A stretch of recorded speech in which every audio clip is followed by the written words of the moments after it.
शब्द बोलायची संधी लोंढे काकांमुळे मिळाली आहे आणि ती रीना मॅडम आणि रमेश सर यांच्याकडून ऑफिशियली इन्व्हिटेशन मिळून मी पूर्ण करते. पण मुळात बाबांची अशी इच्छा आहे की मी तुमच्यापर्यंत काही जे काय आहे मी शिकलेले आहे. मी नाही म्हणणार की मी परफेक्ट आहे, मी स्टुडंट आहे. माणूस मरेपर्यंत राहतो, तर त्यातून दादा बाबा बोलवून घेणार कारण मी काढले खूप सारे पॉईंट. पण डायजेस्ट करून आपण जशी रोजच्या कामाच्या वेळेस आपली स्वतःची ऊर्जा वापरतो त्यावेळेस त्यातून जी ऊर्जा बाहेर निघते त्याच्यामध्ये तुम्हाला कांदा नाही दिसणार, बटाटा नाही दिसणार. त्याच्यामध्ये फक्त दिसणार की ती व्यक्ती तिचं काम अतिशय चांगल्या रीतीने करते. म्हणजे ऊर्जेचं स्वरूप अन्न पचन झाल्यानंतर बाहेर येणार. त्याच रीतीनं जे काही मी गेले 15 दिवस लोंढे काकांमुळं अभ्यास करू शकले ते बरोबर 7च्या आधी सगळे कंटाळायच्या आधी तुम्हाला अतिशय सोप्या रीतीने समजून द्यायचा प्रयत्न केला. तुम्ही मला कुठल्याही वेळेस याच्यानंतर एक लाईन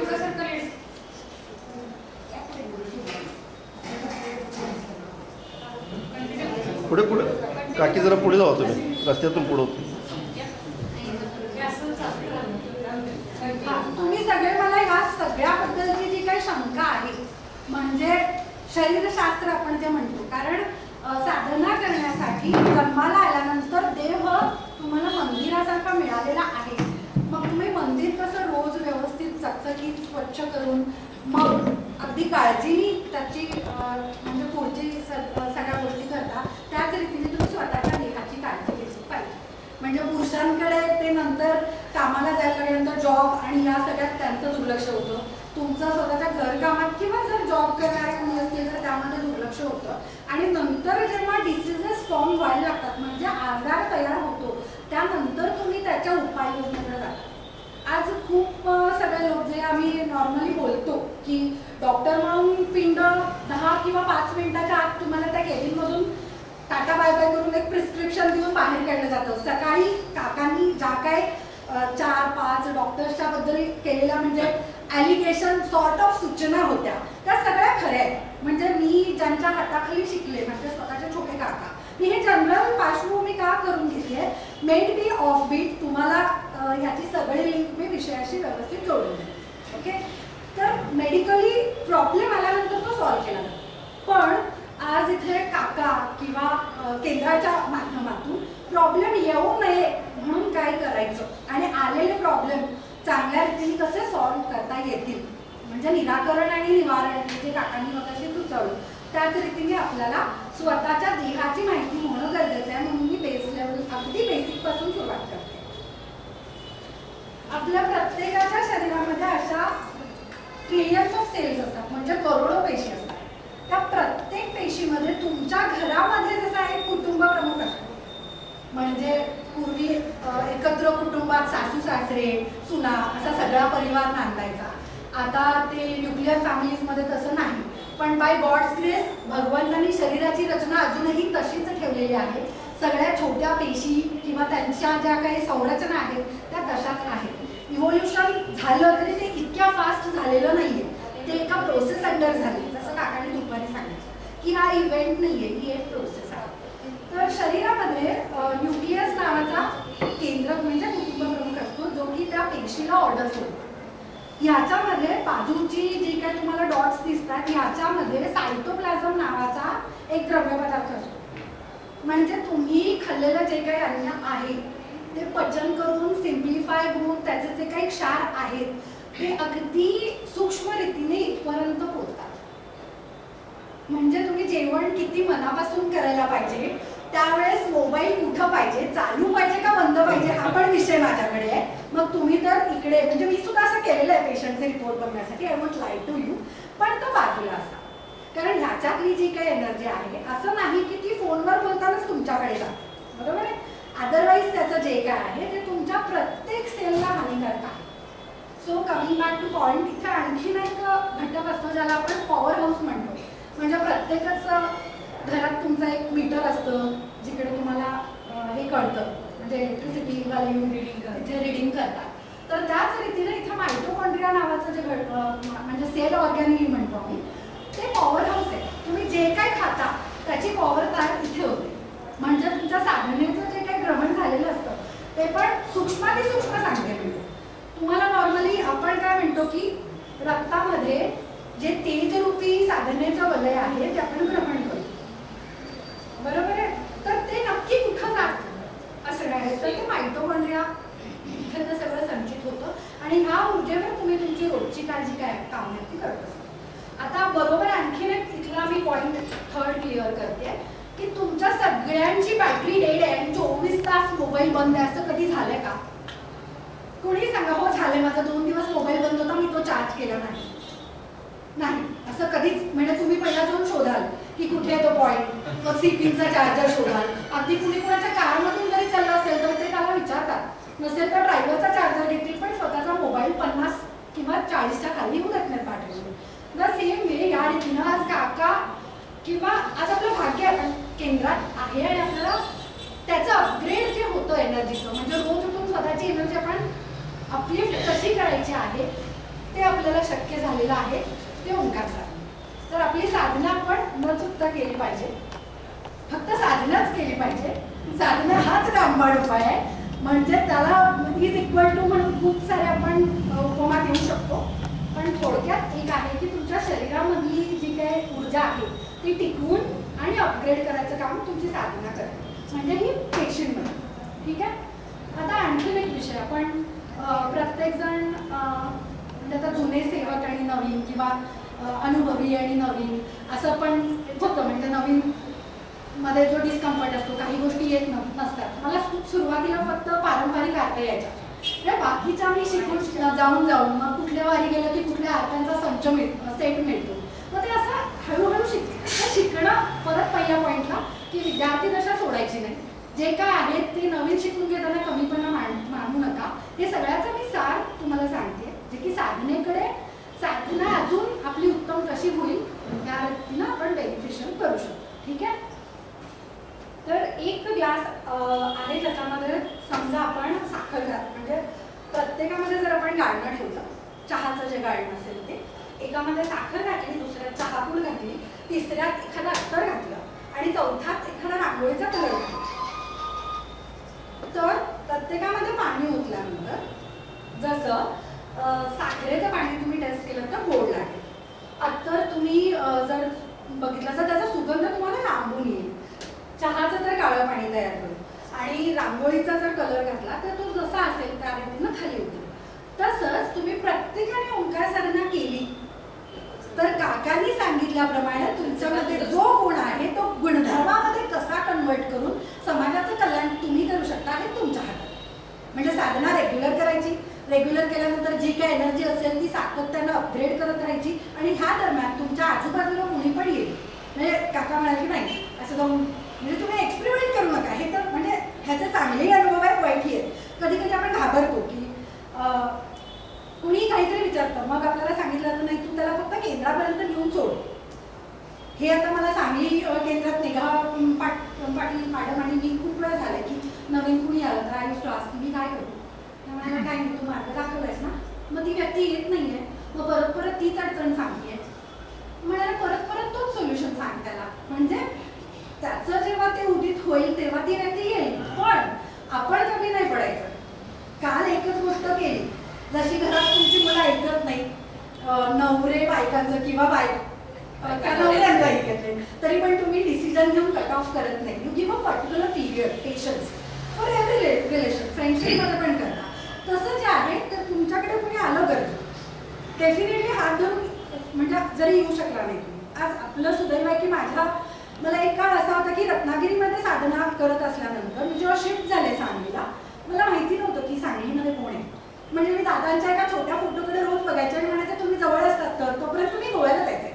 मग साळवी म्हणून एक रत्नागिरीचे रेटिंग असलेले आले माझ्याकडे आणि त्यांनी माझ्याकडे तो दादांचा फोटो बघितला आणि मग त्यांनी गाईड केलं की तिथे मेघा पाटील म्हणूनच त्यांच्या घरी आहे. म्हणजे माझी काळजी जर मी 100% प्रामाणिक असेल तर ती त्याला आहे ह्याचा ॲश्युरन्स मी तुम्हाला देते. आणि तुम्ही मला रोज येऊन विचारा, मी रोज करोडो अनुभव सांगेन. I am not lying. म्हणजे हे प्रत्येक प्रॅक्टिकल आणि त्याचा आन्सर. मग ह्या रीतीने तुम्हालाही आलेले असतील. जसं मी स्पेशल नाही आहे, तुम्ही पण स्पेशल आहे, तर तुम्ही कुठल्या रीतीनं स्पेशल तुमची एनर्जी जी आहे ती अपग्रेड करायला दादा बाबा आहेत आणि साधना आहे. ठीक आहे, हा पॉईंट मी क्लिअर केला. आता आणखीन एक पॉईंट आहे की तुम्ही काही जरी करता, म्हणजे तुमची मैत्रीण दत्तोपासना करते, मग ती तुम्हाला सांगते की ही पोथी वाच, ह्यात तुम्हाला फरक पडेल. मग कुणीतरी सांगतं की तू देवी महात्म्य वाच.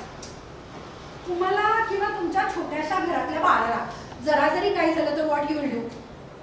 तुम्ही मेडिकलमध्ये जाऊन, लहान बाळाला धरूया आपण, कारण तुमचा आत्मा पण तितकाच म्हणजे प्रेशियस असला तरी बाळाच्या बाबतीत ज्या कन्सर्ननी आपण करतो ना, नाही आपण व्यवस्थित पिडियाट्रिशियनकडे घेऊन जातो. हल्ली तर म्हणजे जीपीकडे, जनरल प्रॅक्टिशनरकडे कुणीच नाही घेऊन जात. तिथे जाऊन ते जे काही सांगतात ते तुम्ही लिटरली फॉलो करता. मग त्याची गरज नसेल तरी सुद्धा तुम्ही ते करता, कारण बाळाच्या बाबतीत तुम्हाला तो धोका टाळायचा असतो. The same way he request आहे तुम्हाला की तुम्ही इथं आलात, तुम्ही वारंवार इथंच या. जसं आपण आपले प्रत्येक प्रॉब्लेम आपल्या आई बाप्पांनाच सांगतो, बाहेर असं पटकन ओपन होत नाही, कारण आपल्याला भीती असते कुणीतरी फसवेल, काहीतरी होईल. मग तुम्ही तुमच्या स्पिरिच्युअली जे काही म्हणजे तुमची आत्मिक ऊर्जा जी आहे ती अनसेफ नका ठेवू. म्हणजे कुणी कुठली रँडम उपासना सांगितली तर ती नाही करायची. जेव्हा तुम्ही इथे आलाय तर इथल्याच औषधावर भिस्त ठेवायची. फॉर एक्झाम्पल, जर तुमच्या डॉक्टरने दिलेला 5 दिवसाचा अँटीबायोटिकचा कोर्स आहे, तुम्ही परत जाता, त्याच डॉक्टरला विचारता सर कमी नाही आला, मग ते म्हणतात थांब अजून 2 व्हायरल इन्फेक्शन आहे, 5 दिवस लागतात. ती भिस्त आणि तो कोर्स कम्प्लीट झाल्यानंतर 90% लोकांना रिझल्ट आलेला असतो. जर प्रॉब्लेम जटिल असेल तर त्या पुढच्या टेस्ट आणि बाकीच्या गोष्टी सांगितल्या जातात. द सेम वे तुम्ही इकडं येणं आणि इकडची भिस्त ठेवणं हे परमनंटली म्हणजे अशा रीतीने वागलं पाहिजे. चौथी गोष्ट की मला स्वतःला सुरुवातीला ओंकार साधना करताना ते 108 वेळा करताना सबकॉन्शियसमध्ये ते जास्त म्हणजे बसायची सवय नसायची. खाली बसून तो सगळा म्हणजे व्यवस्थित ध्यानमुद्रा ती सवय नसताना सुरुवातीला ते काकांनी कसं सांगितलं की ती संथ पद्धतीनं म्हटला गेला पाहिजे, तरच त्यातून तारक शक्ती तयार होऊन त्याचे तुम्हाला 100% फायदे मिळतील. तुम्ही उगाचच स्वतःला खुश करण्यासाठी किंवा मी साधना केली असं म्हणण्यासाठी ती करायची नाही. ह्याच्याशी मी कम्पेअर करत मेडिसिनचा डोस म्हणजे 500 mgची गोळी आहे ॲझिथ्रोमायसिनची, तुम्हाला तुमच्या डॉक्टरनी सांगितलं की संध्याकाळी व्हायरल इन्फेक्शनच्या वेळेस 500 गोळी जेव्हा रोज एकच घ्यायची, तर आपण ती रोज एकच घेतो. आपण लवकर बरं व्हायचं म्हणून 1000 mg खाऊ का? नाही, किंवा अर्धी खातो, जरा जास्त करूया, अर्धी 2 वेळा खा. पण तुम्ही डोसकडे लक्ष देता की नाही? तर हे रिझल्ट आणि त्याची जी प्रोसेस आहे ह्या दोन्हीकडेही आपण बघणं गरजेचं आहे. तुम्ही जर ते मिस केलं तर टार्गेट मिस केल्याप्रमाणे तुम्हाला रिझल्ट मिळणार नाही. तुम्ही प्रोसेस नीट केली आहे का? ठीक आहे, एकदा केली आहे. मग जसं आपण तो कोर्स कम्प्लीट करतो 3 दिवसाचा 5 दिवसाचा, तसा हा पण काहीतरी कोर्स आहे.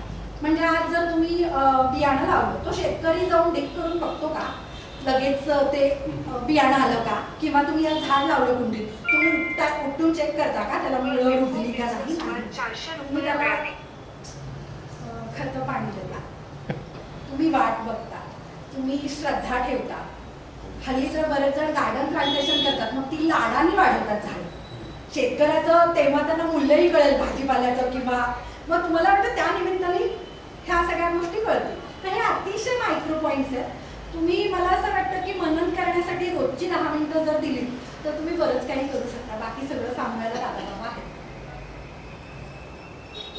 माझं फास्ट होत नाही समजतात सांगाय काय सांगा.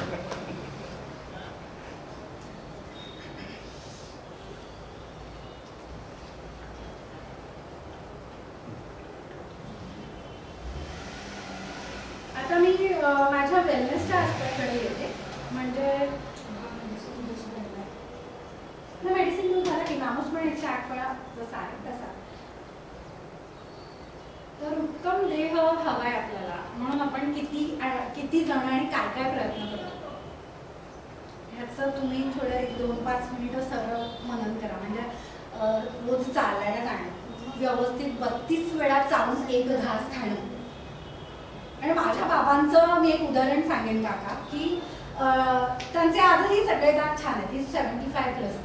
आणि डेंटिस्टकडे मी कधी चेकअपला घेऊन गेले तर म्हणतात सर तुमचं एकमेव दात असेल की जे खाऊन खाऊन he is a science teacher, तो 32 वेळा चावायचं, त्याशिवाय गिळायचं नाही. हा जो काय आहे ना, चावून चावून त्यांचे दात झिजले. आणि हे डेंटिस्टने सांगितलं. म्हणजे विषय काय आहे, तुम्ही इंटेस्टायनल इश्यू सोडून देता बऱ्याच जणांना. म्हणजे तुमचं तुम्ही टाली करा. पुढच्या वेळेस मी जर कधी तुम्हाला भेटले तर मी तुम्हाला एक सेल्फ अपग्रेडेशनचा, स्वतःची हेल्थ चेक करायचा पॅरामीटरचा चार्ट देईन की ह्यातलं माझं किती रेटिंगचं काय काय आहे, माझे डोळे किती नीट आहेत. कोविडच्या काळात ज्या बॅचनी 7वी ते 9वीच्या ऑनलाईन एज्युकेशन घेतलं त्या सगळ्यांना चष्मे लागलेले आहेत जवळ. म्हणजे तुमचा मोबाईल तुमच्यावर काय दुष्परिणाम करू शकतो हे तुम्हालाही माहिती आहे. मी प्रॉब्लेम डिस्कस करण्यासाठी आलेली नाही आहे, मी सोल्युशन परत तुम्हाला सांगण्यासाठी आलेली आहे. तर मी परत आता वेलनेसकडे, म्हणजे तुमची शारीरिक स्वास्थ्याशी रिलेटेड ज्या गोष्टी आहेत त्या थोडक्यात सांगतो. ओके,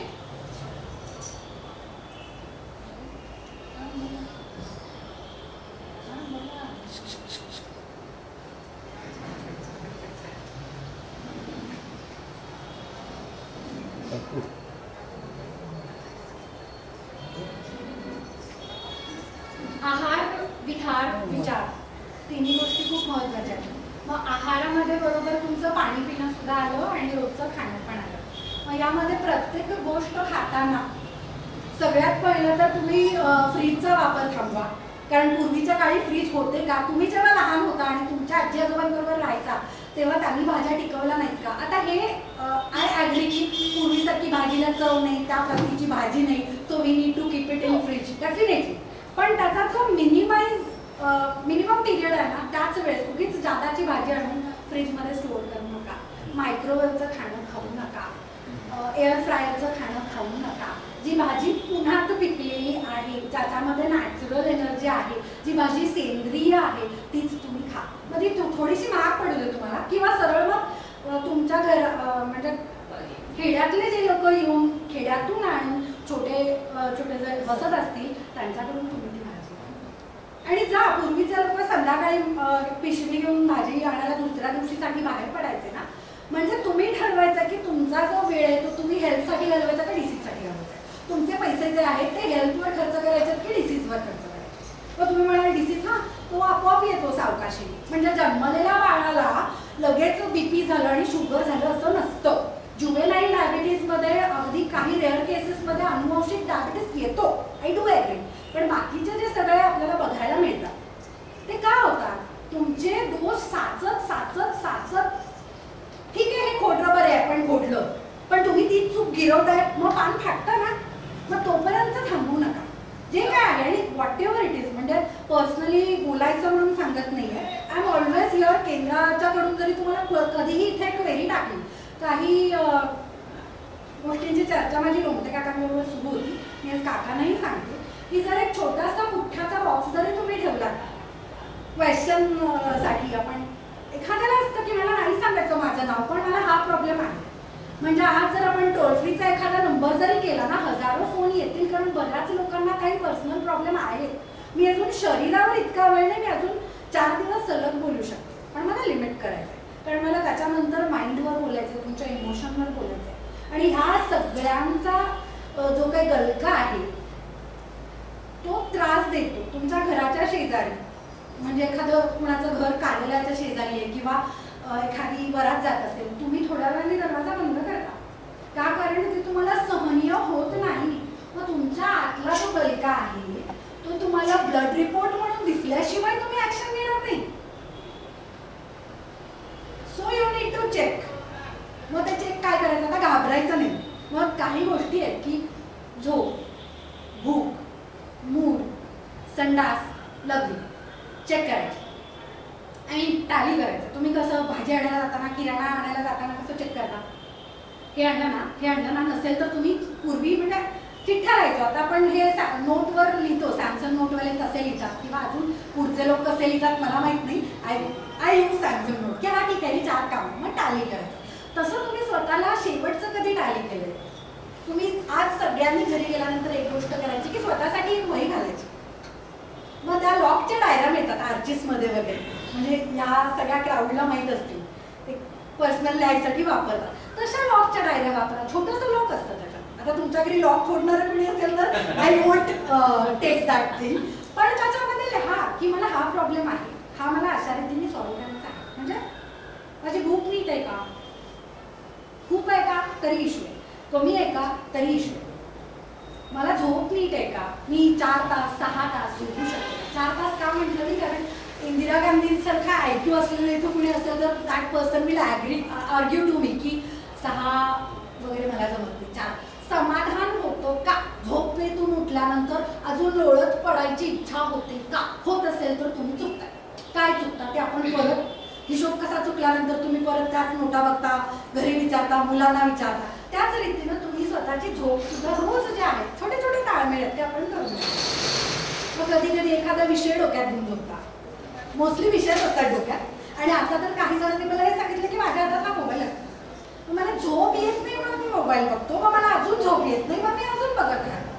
मग पूर्वी ते नासिंगवरून एकमेकांना ओरडायचे, आता आय डोंट नो हे कितपत, म्हणजे मला जे पेशंटनी प्रॉब्लेम सांगितलेत ना काका, ते मी मांडायचा प्रयत्न करते की व्हॉट्सअपवर लास्टिंग नावाचा एक प्रकार असतो.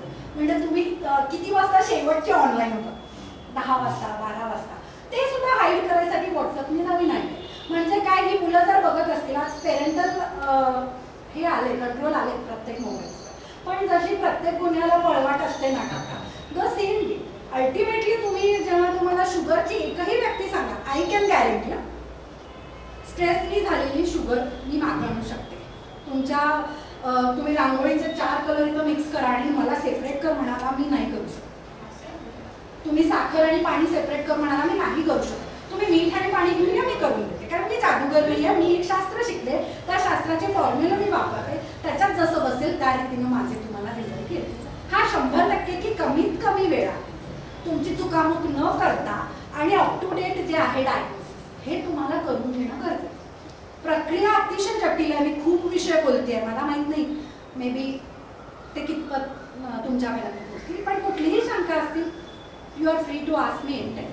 तुम्हाला नाही बोलायचं, तुम्ही मला फक्त एक मेसेज करा की माझा हा प्रश्न आहे. बिकॉज जर ह्यातल्या कोणाचे, म्हणजे जसे काकांनी म्हणजे शिकवलं, त्यांचा हे मोठा आहे, म्हणजे व्यासन तो वेगळ्या रीतीने, मी माझ्या ज्ञानातलं जे असेल, मग बाबांनी मला जे दिलंय ते मी सगळ्यांपर्यंत प्रामाणिकपणे पोहोचवणार. मग that you can call me any time, मी कधी बिझी असेल I again come back to you. पण शंका कुठलीही मनात ठेवून, शंका असताना कुठलीही गोष्ट करायची नाही, ठीक आहे. तर झोप चेक करायची, तुमची भूक चेक करायची, तुमचा मूड चेक करायचा. बऱ्याच लोकांना डिप्रेशन असतं. तुम्ही किती जण मुलांना मारता किंवा मारले आणि किती वेळा मारले, म्हणजे धपाटा जरी असेल, तुम्ही किती पटकन चिडता किंवा तुम्ही अजिबातच चिडत नाही, ह्या दोन्हीमध्ये प्रॉब्लेम आहे. म्हणजे तुम्ही चिडा, जर तुझ्या रिलेटेड कॉलेज काय करते, आता प्रत्येकाची चिडायची जी काही कारणं आहेत ती वेगवेगळी. तिच्या बाबतीत तिच्या फ्रेंडशी रिलेटेड किंवा सबमिशन लेट झालं म्हणून ती चिडेल, तुमच्या बाबतीत तुमचं घरातलं जे काय असेल ते तुम्ही चिडा. पण कॉज आणि इफेक्ट जो आहे, इफेक्ट हा अतिशय भयंकर असू शकतो. मी अशी मुलं बघितलं की काहीही आईवडिलांना सांगितलेलं नाही, लिटरली ती वरून उडी मारून मोकळी होतात. मग वाटतं की अशापर्यंत मी पोहोचले असते कदाचित, तर आज मी हे थांबवलं असतं. तर प्रत्येक गोष्टीला सोल्युशन आहे, मेट बी मेंटल आणि मानसिक, जर ते शारीरिक असेल तरी सुद्धा. सगळ्यात इम्पॉर्टंट घाबरायचं नाही, दोन्ही गोष्टी. आम्ही मेडिकल सायन्समध्ये हायपोकॉन्ड्रियाकनेस म्हणतो, म्हणजे बऱ्याच जणांना असं होतं, मला काही आजार वाचला, पेपरमध्ये आलेले ब्लॉग वाचले, हे मला झालंय का, हा ह्याला हायपोकॉन्ड्रियाक. म्हणजे मी काय म्हणते, परत इथं साधनेची बाजू आहे की बॅलन्स. मी जसं म्हटलं, झोप जास्त चुकीची आहे, कमी पण चुकीची आहे. कमी जे लोक असतात, सतत सतर्क असतात, टाईप ए पर्सनॅलिटी, त्यांचं वजन वाढतं. वजन वाढलं की पाळी लांबते. पुरुषांमध्ये वजन वाढलं आपोआप पाठोपाठ तुमचं गायनाइड ओबेसिटी, हार्ट डिसीजेस येतात. This is not about solution after the problem, it is all about prevention. Problem होऊ नये म्हणून आपल्याला काय करायचं, तर तुम्ही त्या डायरीमध्ये जे काय आहे ते स्वतः लिहायला सुरू करा. सुरू केल्यानंतर झोप या विषयावर स्वतःला 1 महिन्यानी मार्क द्या. झोप किती समाधानकारक आहे, 3 शी घाण आज नाही लागली, 1%. मग ते काउंट करा, मग तुम्हाला कळेल. 30 उत्तमचा आपण पकडूया 5, म्हणजे 150 पैकी आपल्याला 30 दिवसात किती मार्क पडले काय एका विषयावर, मग तुमचा एक तक्ता तयार, मग तुम्ही त्याच्या सोल्युशन पर्यंत. मग असं किती जणांचे डॉक्टर किती जणांशी बोलले, forget about normal general practice. आम्ही हे बघितलंय की काका प्रेग्नंट लेडीजना सुद्धा ते वेळ देत नाही. रोज नंबर पेशंट प्रत्येकाचे सोनोग्राफी करायची 15 मिनिटात, बाळ कसं आहे चेक करायचं. अरे फॅक्टरी कशी येते बघ, फॅक्टरीमध्ये प्रॉब्लेम आहे, तुम्ही बाळ चांगल्या म्हणून सोडून देता. तर बायका घरात बसून करत काय बघतात, 2 गोष्टी. बालाजी तांबे हे केलंय ना, मी या सगळ्यावर अभ्यास केलाय. So I am telling you की मी आज कशासाठी, मी कंटाळले क्युअर आणि डिसीजला का, मी हिलिंगमध्ये का जाऊ इच्छिते, मी वेलनेस कोच का होऊ इच्छिते. मला त्रास होतो की मला लोकांना त्रास होऊन टाकल्या पैशांवर माझा उदरनिर्वाह, म्हणजे एनर्जी अपग्रेड. एकेकाची एनर्जी अशी हे होते विश्वासाला की you can sit in that particular chair. कधी कधी 2-2 दिवसाची येते. म्हणजे ठीक आहे, you have, sorry to say but you have आसन for the protection. What do we have, we have nothing. मग तिथे बरेच प्रॉब्लेम आहेत ते साचलेले असतात की आता मुद्दाम उदाहरण देते कारण हे माझ्या अवतीभोवती घडणार आहे. अशी करोडो उदाहरणं मी सांगू शकते. माझ्या फ्लॅटच्या बरोबर समोर एक 32 वर्षाची महिला आहे जिला 5 वर्षाची मुलगी आहे. सडनली त्यांच्या फॅमिलीमध्ये 1-2 डेथ झाल्यानंतर तिला असं वाटायला लागलं की आपली फॅमिली खूप छोटी आहे, भावाला आणि दिराला अजून मुलं नाही आहेत, तर मला अजून एक बाळ पाहिजे. तिने 2 चान्स घेतले. आता तुम्ही प्रत्येक वेळेस एक नवीन गायनेकोलॉजिस्टकडे जाता कारण तुम्हाला असं वाटतं की तुम्हाला बाळ झालं नाही म्हणजे तो सक्षम नाही. इथे वंश विमोचनाचा विषय आहे.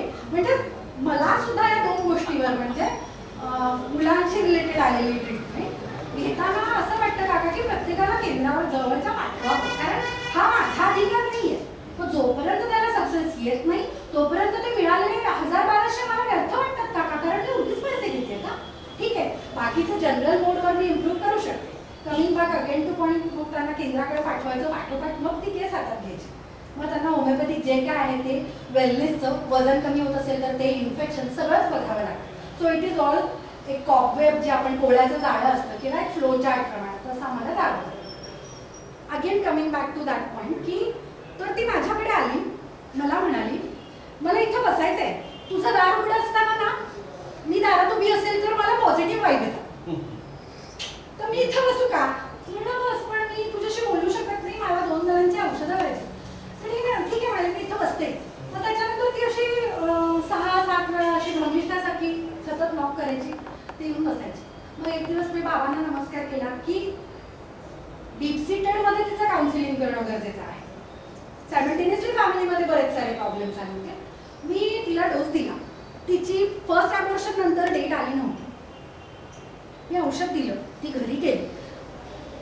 ती 3 तासात तिची डेट आली आणि तिने मला फोनवर सांगितलं मग नक्की काय कसं माध्यम कार्य करतं किंवा घरात जी साधनेची वलयं आहेत ती तिला किती इफेक्टिव्ह झाली. म्हणजे सगळं एकत्र करायचं. मी नाही म्हणणार की तुम्ही औषध घेऊ नका, तुम्ही इथं येताय श्रद्धेने, तुम्ही परत ज्या डॉक्टरना चूज कराल त्याच्यावर विश्वास ठेवा, औषध घ्या. प्रत्येक गोष्ट ही त्याचबरोबर औषध घेतलोय आता झोपतो नाही, शुगर आहे ना मग तुम्ही चालायला जाणं गरजेचं आहे. मग मला मैत्रीण नाही हा एक्सक्यूज झाला, मग नवऱ्याला घेऊन जा, टेरेसवर फेरा मारा. तुम्हाला ते साध्य करायचं आहे, हुक और क्रूक. ते कसंही करा. तुमचे 10,000 रुपये कुठं गायब झाले, तुम्ही जंगजंग पछाडून पर्स शोधाल, नवऱ्याला फोन कराल, सगळी शोधाल ना, 10,000 परत मिळवू शकता की नाही. मग तरी पण त्रास होतो की एखादा रुमाल कोणी हरवला असेल किंवा तुमचं जे काय आवडीचं आहे तुमच्या बाबतीत ते हरवलं, किती काळजीने शोधता ती गोष्ट. मग हेल्थ मिस होती आहे, हेल्थ हरवली आहे, हे तुम्ही काही गोष्टी आहेत तरी काय म्हणतो इरिपेरेबल असतात, काही गोष्टी परत माघारी येत नाही. मग ते जर लॉस असेल तर तुम्ही कसा भरून काढणार. आणि मी आज माध्यम म्हणून मला जे वाटलं ते बोलले. आता घरी जाऊन तुम्ही परत सगळं विसरू शकता. असं आलेली ती बोलून छान, मी छान वाटण्यासाठी बोलत नाहीये, मला कोणालाही खुश करायचं नाहीये. इथं जे जे काही लिहिलं ते सगळं विसरून घेतात, काय काय बोलते ते बोलवून घेतात, ते बोलते राईट. मला एकाच गोष्टीने आनंद वाटेल जर तुमच्या सगळ्या आयुष्यातले 3 महिने करा ना, तुमच्या 150 मार्क पैकी तुम्हाला कुठे कमी दिसतो, इथं फेल आहे, इथे फेल आहे, तर तिथे इम्प्रूव्ह करण्यासाठी काय करेल. मग हे तुमच्या फॅमिली डॉक्टरला विचारा, बाबा तुला वेळ आहे का, मी असेही तुला 200 रुपये देते, बाबा तुला वेळ आहे का, तो तुम्हाला किती वेळ देतो हे चेक करा. आणि मग नंतर मला एक दिलेली नाही. And then you need to go to a psychologist, where Indian सबकॉन्टिनेंटमध्ये सायकॅट्रिस्ट आणि सायकोलॉजिस्ट यांना घाबरतात. आताची पिढी सोडायची मेट्रो आणि कॉस्मोमध्ये की अरे मी थेरपी करायला जातो आणि 1 तास ते जस्ट बोलत बसतात आणि त्यांचे थेरपिस्ट ऐकत बसतात. मग ते काय सांगतात असं करू नको. मग ते काय ते त्यालाही माहीत असतं ना ही व्यक्ती माझ्याशी भांडते, मग ती म्हणते तू बोलू नको. हे तुलाही माहिती आहे ना, मग तू 2000 देऊन त्याच्याकडे जाशील.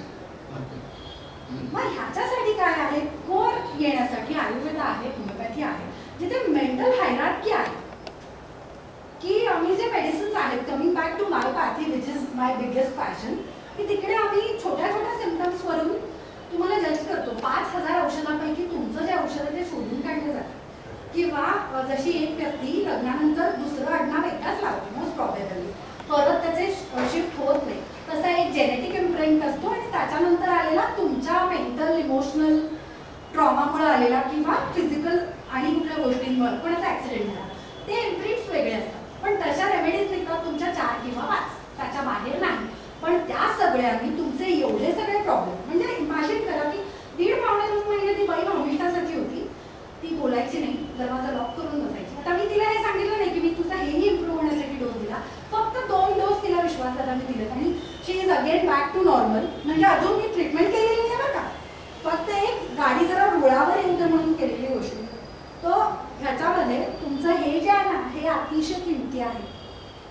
हे कधीही हरवायचं नाही, कारण हे टाळ्यावर आहे तर तुम्ही बाकीच्या गोष्टी करू शकता. तुम्ही मैत्रिणींशी बोला, नका जाऊ सायकोलॉजिस्टकडे, ठीक आहे जाऊ दे तुम्हाला नाही जायचं. एक खिडकी अशी शोधा ज्या खिडकीचा तुमच्याशी काही संबंध नसतो. निस्वार्थी व्यक्ती कोणी जी असेल असतात, तुम्ही शोधा, तुम्हाला मिळेल. शेअर करा, डिस्कस करा, तुम्हाला बरं वाटेल. रिलीफ हा जो पॉईंट आहे ना, तो शेअरिंग नंतर येतो, त्याशिवाय येत नाही. माझ्या घरी म्हणजे मी 15 जणांच्या फॅमिलीत वाढलेली व्यक्ती आहे. आई बाबा दोघेही शिक्षक, सोडून जायचे, सकाळी संध्याकाळी यायचे. पण माझे आजोबा पण शिक्षक आणि आजी पण शिक्षक. पण एक जे वातावरण होतं की सगळे आते आहेत, काका आहेत, विनासायास मुलं वाढायची, ती आज वाढत नाहीत म्हणून तुमचे प्रॉब्लेम आहेत.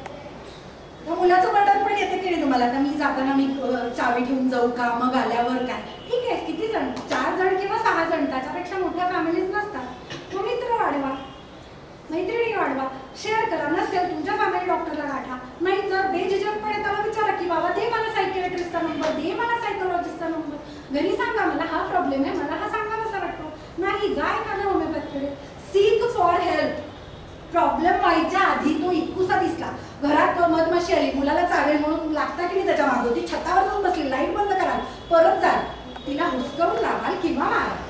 सोडाल का तशीच? एक लहान बाळ रांगतं इथं 2 का, ते तुम्हाला ॲड्रेस करा असं वाटतं आणि स्वतःच्या शरीराच्या आत इतकं काय काय होते ते तुम्हाला ॲड्रेसच करायचं नाही आहे. मग BP, शुगर, कॅन्सर, तुम्हाला असं वाटतं की एखादी व्यक्ती सडनली गेली, ती सडनली नाही, त्याच्या मागची काहीतरी प्रोसेस असते. मग ठीक आहे, इकडे म्हणजे आध्यात्मिक दृष्टीने त्याचं कारण वेगळं असेल की त्याचं ह्या जन्मातलं इतकंच असेल वगैरे. पण काही बऱ्याच गोष्टी आपण टाळू शकतो, त्या तुम्ही टाळणं गरजेचं आहे. अजून फक्त 5 ते 7 मिनिटं बोलू.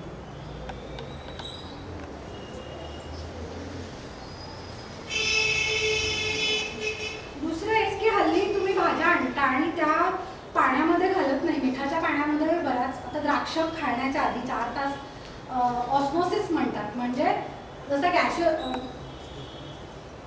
म्हणजे जेव्हा ती तुम्ही द्राक्ष पाण्यात ठेवता, त्याच्यावर जी काही मारलेली कीटकनाशक आहेत ती पाण्यामध्ये विरघळतात आणि स्वच्छ पाणी प्रेशर चेंजमुळे द्राक्षाच्या आत जातं आणि तो क्लीन होतो. मग या ज्या काही गोष्टी आहेत बारीक सारीक, की आपण कुठल्या भाज्या घेतो, आपण त्या पाण्याने स्वच्छ धुतोय का, काही कष्ट तुम्हाला डेफिनेटली पडतील. पण हेल्थच्या रिलेटेड जे काय आहे, तुमचा मोबाईल किती 1-1.5 तास 2 तास तो किचनमध्ये आणू सुद्धा नका. हे मी तुम्हाला मनापासून सांगते. तुम्हाला 100% मोबाईल वापरायचा आहे ना, जसं काका म्हणाले की ठीक आहे त्याला 2दा पीत होतो म्हणाला तर मी 3दा प्या, म्हणजे हे तुम्ही वापरा, सगळी कामं सोडा, बाजूला ठेवा, 1 तास पूर्णपणे त्या मोबाईलमध्ये घुसा. पण नंतर 23 तास त्याचा डिस्टर्ब नको ना. बरं चला 2 तास घ्या, 22 तास डिस्टर्ब नको. मला असंही ऐकायला मिळालं इथल्या काही व्यक्तींच्या बद्दल आणि त्यांच्या सौंनी मला सांगितलेलं सुद्धा आहे की त्यांना सजेस्ट करा की ते सतत मोबाईल बघत असतात. मग हे कसं सोडवणार? तुमचा पहिला निग्रह पाहिजे. पण मी सोडले खरं. कळलं ना? तुमच्याबरोबर. थँक्यू. थँक्यू. त्यांना झोप लागत नव्हती काका आणि म्हणून त्या मोबाईल बघत नसायच्या. तर ते समहाव त्यांनी मला ऑनेस्टली सांगितलं, कारण तुम्ही डॉक्टरांशी तुमच्या फायद्यासाठी तुम्ही सांगताय, मला त्यातलं काय. सीट ऑफ सिक्रेसी असते जेव्हा तुम्ही निराकरणाला किंवा म्हणजे तुम्ही समोर जाता कामकाजाला. आम्ही म्हणजे त्या एक प्रकारचे सेवक आहे. आता इतक्या पॅशनेटली कुणी त्यांचा प्रोफेशन सांभाळत नाही, पण तुम्ही मला जे सांगाल, तुम्ही गेला की ते माझ्या मनात मी एका जॉईंट अकाउंटचं कुलूप घालून ठेवते. परत तुम्ही आला कीच ते उघडायचं. बऱ्याच वेळा आपल्याला वाटतं ना की अरे आपण डॉक्टरना सांगतोय, उद्या उठून घाबरायचं नाही. तुम्ही व्यक्ती पारखायला शिका. बऱ्याच सगळेच वाईट नसतात जगात, म्हणजे मी कॉन्ट्ररी पण बोलते. तुम्हाला वाटत असेल तर 2 पदार्थ जेवणात कमी करा. जे कराल ते ताजे, फ्रेश. कालची कणिक आज मला वेळ लागतो म्हणून मी मळून फ्रीजमध्ये ठेवते. मी सकाळी डबाला देते मुलांच्या किंवा नवऱ्याच्या. देऊ नका, तुम्ही खेळ करता त्यांच्या. भलेही फ्रीज त्याला आंबण्यापासून रोखत असेल. तुमच्या घरी म्हणजे आजीने सिंपल आहे की गो टू द रूट्स. तुमच्या आजीनं जे केलं ते करा. तुम्ही अजून 100 वर्ष जगा. तुम्ही ते करतच नाही. चेक म्हणजे तुम्ही म्हणाला तर मला आठवत की नाही, किंवा काही जणांना ती मेमरी नसते. तुम्ही आईला विचारू शकता. किती प्रेग्नंट लेडीज. मला आणखीन एक पॉईंट जो मगाशी मिस केलेला मी, बालाजी तांबे आणि अमिताभ बच्चनची मध्यंतरी एक त्याच्या व्हॉइसमधली एक काहीतरी सीडी यायची. मग ते तितकंच करत घरात बसायचं. ते कपल योगावालं पण नवीन काहीतरी चालू झालंय. त्याचं जे काही कोर आहे, म्हणजे आंब्या प्रत्येक गोष्टीला गाभा जसा असतो तो मिस करून तुम्ही बाकीच्या भौतिकवादी खूप गोष्टी करा, त्याचा उपयोग होत नाही. Come to the core. Go back आणि चेक करा की तुमच्या जुन्या सवयी काय आहेत. म्हणजे किती जण इथले ताक कण्या खातात मला माहित नाही, किती जण इथले आंबील पितात मला माहित नाही. ज्वारीची भाकरी म्हणजे एक टाइम तुमच्या घरी पोळी व्हावी, दुसऱ्या टाइम भाकरी व्हावी. संध्याकाळी जे काही खाता तुम्ही ते अतिशय लाईट खा. झोपायच्या आधी 2 तास तुम्ही जेवा, प्रिफरेबली 2 तास. आणि तुम्ही जे काही झोपताय ते डाव्या कुशीवर झोपायचं. फूड अन्न आत केलं की ते एक महामिक्सर असतो पोट नावाचा, ज्याला स्टमक म्हणतात. पोट म्हणजे तुम्ही अख्खा घेरा म्हणतात, तसं नाहीये. इफ वॉन्ट मी डायग्राम काढायचे का नसेल तर मी तोंडी सांगायचे. मी बोलू ना अजून 5 मिनिटं.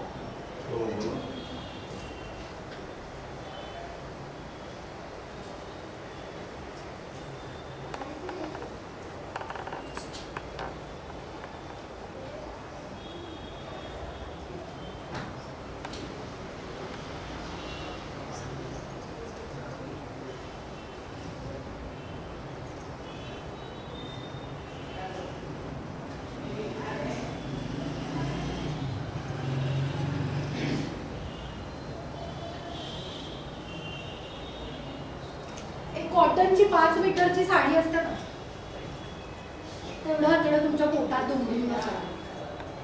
त्याच्यामध्ये आता खूप जण आहेत, म्हणजे 36 प्रकारचे मायक्रो ऑर्गॅनिक परजीवी आहेत, जे की तुम्ही वडापाव खाणं, भाजी खाणं. आमच्या वेळेस होते, पण आम्ही इम्युन होतो, म्हणजे आम्ही गाड्यावरचं पाणी प्यायचो. आता तुम्ही सगळेजण सतत बिस्लरी कॅरी करता. असं नाहीये की पाणी पण इतकं खराब आहे, असंही आहे की तुमची इम्युनिटी पण कमी झाली. मग ती कशाने झाली आहे ह्याचा तुम्ही विचार करणं गरजेचं आहे. तर जे स्टमक आहे, जे पोट आहे, त्याच्यामध्ये ते जे काही सगळं फूड आहे ते जातं आणि लिटरली ते मिक्स होतं. मिक्स झाल्यानंतर हे तुमच्या खाली आतड्यामध्ये येतं. आतड्यामध्ये आल्यानंतर ते ॲनल कॅनलपर्यंत जाऊपर्यंत मोठा आतडा लहान आहे, लहान आतडा मोठे आहे लांबीनी. आपण म्हणताना असं म्हणतो मोठा आतडा लार्ज इंटेस्टाईन, ते कमी आहे. असेंडिंग कोणा, डिसेंडिंग, ट्रान्सवर्स आणि डिसेंडिंग, म्हणजे ते असं फिरून जातं, असं चढतं, असं येतं आणि असं जातं. आणि त्याच्यानंतर खूप सारा गोतावळा आहे, जो नरसिंहानी आपण म्हणतो तो पोट हे करून बाहेर काढला, तो पोतळ आहे. तेव्हा ती आणखीन शिवाजी महाराजांच्या तर तुम्ही सगळे ऍक्टिव्ह तरी माझ्याशी संलग्न आहेत, तुम्हाला लक्षात येते मी काय बोलते. तर तिथपर्यंत ते सगळं जाताना प्रत्येक ऑर्गनला एक स्वतःचं काम दिलेलं असतं. हे काय करतं, जसं काकांनी सकाळी सांगितलं, इथं काय लाड अशी काही साचून नाहीये. तुम्ही डोळे झाका सगळ्यांनी 2 मिनिटं आणि 3 वेळा चिंच चिंच चिंच म्हणा, तुमच्या तोंडात पाणी येतं की नाही बघा माझ्या आलं बोलताना. सो वाय इट इज, कारण इथे ज्या ग्रंथी आहेत त्यांना इथला मेंदू सिग्नल देतो की चिंच यायला लागली, तू स्त्रव. इतकं जर ते तुमचं ऐकत असेल त्याच्या भल्यासाठी तुम्ही किती आणि किती कन्सिस्टंटली करता. आज माझं जाऊन ऐका, घरी कोणतरी इथे 1-2 जण फक्त डायऱ्या घेतील, बाकीचे साध्या वयात लिहितील, लिहिल्यावर सुद्धा 4 दिवस लिहितील, 5व्या दिवशी लिहिणार नाही. सो जर सगळ्यात इम्पॉर्टंट आहे की पुढची व्यक्ती जर पोट तिडकीने सांगतेय, म्हणजे एखाद्याला तुम्ही चिमटा काढून झोपलेला उठवू शकता, जागा असलेल्या माणसाला मी उठवायचं, उठेल का? मला उठायचं नाहीये. आपण जसं शाळेला जाताना, शाळेला जायचं नसलं तर आई ओरडत असेल तरी उठायचं नाही, आणि तिला असं दाखवायचं. जायचंच नसेल तर नाही, मला जायचंच नाहीये म्हणून मी उठणारच नाही. त्या रीतीनं होईल तुमची. So I am there to prevent. आणि तुम्हाला असंही अजून काही कधीही वाटली शंका, जसं काकांनी सांगितलं, यू कॅन आस्क. आता काही पॉईंट्स अतिशय पटकन सांगते. पाण्याचं व्यवस्थित प्रमाण साधारण 2.5 ते 3.5 लिटर पाणी तुम्ही प्रत्येकाने पिलं पाहिजे. जसं तुम्ही वॉशरूमला गेल्यानंतर व्यवस्थित फ्लश केलं नाही तर घाण तशीच राहते, तसं इमॅजिन करा या 5 मीटरमधली जी काय आहे, लगेच कुणालाही कॉन्स्टिपेशन म्हणजे बद्धकोष्ठता, मूळव्याध असं होत नाही. ह्या प्रत्येकाला एक प्रोसिजर आहे. तुम्ही पहिली टाळली दुसरी होणार, दुसरी टाळली तिसरी होणार, मग तुम्हाला आजार होणार.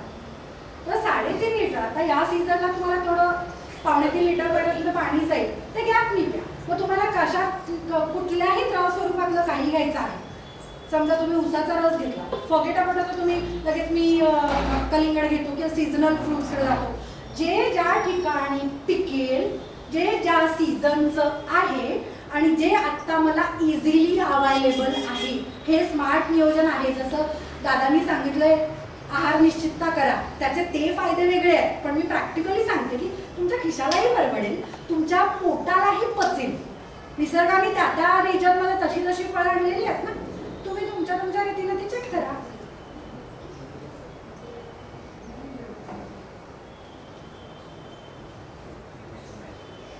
तुमचं जे काही कोल्ड्रिंक्स, पेप्सी, डार्क कॉफी, चहा, त्याचं किती दिवसभरातलं प्रमाण होतं बघा, ते तुम्ही लिमिट करा.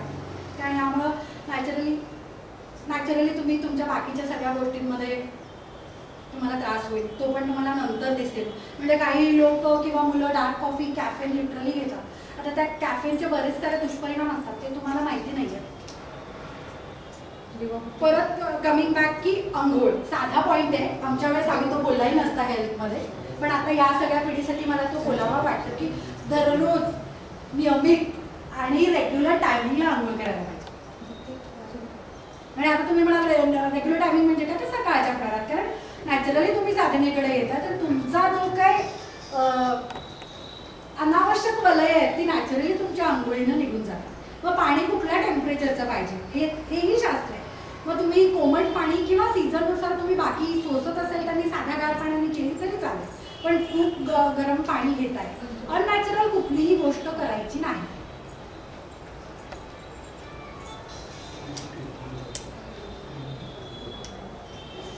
व्यायाम तर तो मी मगाशी बोललेले आहे आणि मानसिक स्वास्थ्य याच्यावरही मी बोललेले आहे. तर अनुषंगाने हे काय 5-6 पॉईंट आहेत, ते डेली तुम्ही स्वतःला चेक करणं, त्याच्यानंतर तुम्ही स्वतःतले प्रॉब्लेम सॉल्व्ह जर करू शकत असाल तर करायचे, नसेल तर तुम्ही नियोजित व्यक्तीला भेटू शकता.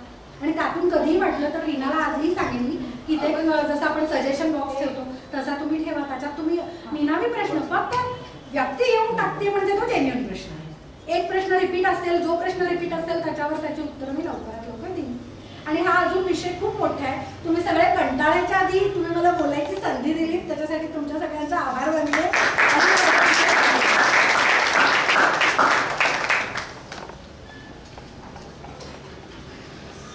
तुम्हाला थांबवायला लागलं.